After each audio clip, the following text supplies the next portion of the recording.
Kapendam 2 Sriwijaya mengungkap adanya dugaan setoran judi sabung ayam yang mengalir ke Polsek dan Koramil. Apakah ini jadi pemicu peristiwa penembakan 3 polisi di Waikana, Lampung? Kita bahas bersama Hipnu Nugroho, Guru Besar Fakultas Hukum Unsud, dan Hermawan Sulistyo, Guru Besar Universitas Bhayangkara Jakarta. Selamat petang, Prof. Selamat petang, Mbak Cindy.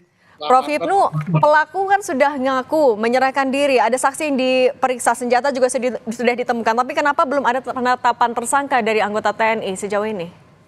Ya, idealnya kalau kita bicara subjek pelakunya sudah ada, aktus terus perbuatannya ada penembakan terhadap seseorang yang 3 meninggal, harusnya sudah wajib sebagai tersangka 2 oknum tadi.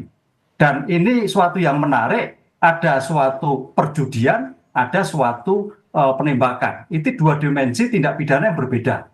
Pelakunya pun juga demikian, Mbak. Pelakunya ada yang militer, ada yang sipil. Sipil yang terkait dengan judi, dimungkinkan juga judinya itu juga mungkin ada oknum. Tapi kalau penembakannya sudah pasti oknum militer. Nah, ini saya kira nanti harus keterbukaan dalam penyelesaiannya. Kalau tadi Pak Kapes pun mengatakan joint investigasi, kita menyebutkan sekaligus koneksitas. Jadi kompetensi yang masuk wilayah hukum umum dan wilayah hukum militer. Oke, setelah koneksitas dulu, tahan dulu Prof. Saya mau ke Prof Kiki. Prof Kiki, di tengah-tengah investigasi ada dugaan soal adanya setoran ke Polsek dan juga Koramil. Kalau Anda melihat kaitannya dengan penembakan 3 polisi bagaimana, Prof? Ya itu kan nanti gampang evidence based kan, bukti forensiknya. Nah, yang jadi persoalan adalah ini ketika kejadian polisi datang bekerja olah TKP segala macam, hasilnya diminta diserahkan ke TNI, dikasih ke TNI, kemudian TNI melakukan secara tertutup. Harusnya kan kalau joint investigation itu polisinya sama tentaranya bareng-bareng ke TKP, lihat dan dibuka ke ruang publik. Ini loh, misalnya ada kesaksian yang conflicting ya, yang berbeda mengenai satu orang bawa M16. Satu orang bawa M16, lalu ada kata tentara kan ada jenis-jenis proyektil peluru yang berbeda gitu. Nah, nanti joint investigation itu kan harusnya dalam proses ini loh kita menemukan peluru jenis ini gitu. Nah, kalau misalnya peluru pistol kalau 45 itu hanya digunakan oleh tentara gitu kan. Nah, satu, artinya nggak ada orang lain yang terlibat, berarti itu laras pendek, pasti dari FN. Oke, nah joint investigation ini yang kemudian juga kan jadi pertanyaan, gimana agar bisa transparan? Tapi nanti jangan dijawab dulu, Prof Hipnu dan juga Prof Kiki, kita akan bahas lagi usai jeda berikut ini.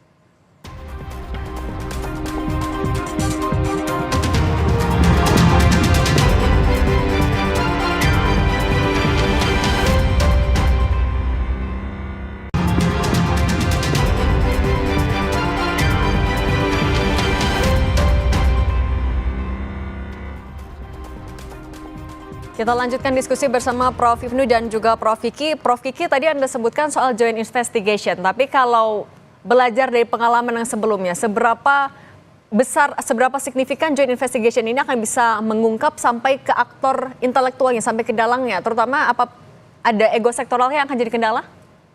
Kalau ada pengawasan, ya kendala itu sudah pastilah. Kenapa? Ini aja tiba-tiba isunya menjadi setoran ke Kapolsek. Itu kan ngalihin isu. Saya setuju dengan Prof Hipnu tadi. Kenapa? Yang pertama-tama harus diungkap adalah penembakannya itu dulu gitu loh. Dia ditembak oleh siapa, dengan peluru apa, dengan senjata apa. Senjata kalau kaliber 45 itu FN, rata-rata FN. Tapi kan artinya apa? Ya memang itu senjata organiknya Bintara dan Tamtama, Kopral itu Tamtama senior. Nah, apalagi kalau ada yang bukti yang pegang M16 gitu. Polisi kan tidak menggunakan M16 gitu. Nah, jangan digeser-geser isunya ke sana ke sini, nanti habis ini ada isu lagi. Oh, setorannya itu sebetulnya untuk dikumpulin, disetorkan ke Donald Trump gitu. Artinya tapi nggak bisa dilakukan secara paralel sebenarnya penyidikannya? Iya, selama itu terbuka. Jadi harus melibatkan pihak luar. Kan ada Komnas HAM, ada Kompolnas. Kalau di tentara saya nggak tahu pengawasnya apa gitu ya. Nah, kenapa? Nanti ujung-ujungnya yang bisa diperiksa pakai undang-undang militer, harusnya ini kan undang-undang sipil. Kenapa? Ini ada pembunuhan tuh pasal 338, itu aja dibuktikan benar enggak gitu. Nah, Prof. Selesai. Kiki, oke. Prof. Hipnu, tapi kalau Anda mencermati kan kalau tadi kata Prof. Kiki, ya ini sebenarnya pengalihan isu. Dengan memunculkan isu setoran ini, apa memang dampaknya kepada penyidikan? Ya, saya kira dampaknya memang bahwa dua institusi ini ada terkait suatu tindak pidana perjudian. Oknum TNI-nya mungkin terkait dengan backing, kemudian polisi juga mungkin backing, kemudian masyarakat umumnya melakukan perjudian. Nah, ini saya kira yang suatu yang tidak terpisahkan. Makanya Prof. Kiki tadi mengatakan penembakan dulu. Apa sih penembakan? Oh, karena ada suatu perjudian. Perjudian karena pembagian tidak adil. Kan begitu, Pak. Nah, ini saya kira sudah clear kalau seperti itu. Yang sekarang cuman jangan joint investigasi. Joint investigasi itu kalau penyidikan polisi dengan jaksa, dengan KPK itu saling informasi. Ini dua kompetensi yang berbeda, yaitu yang tunduk pada peradilan umum, yaitu polisi dan masyarakat, dan tunduk pada peradilan militer.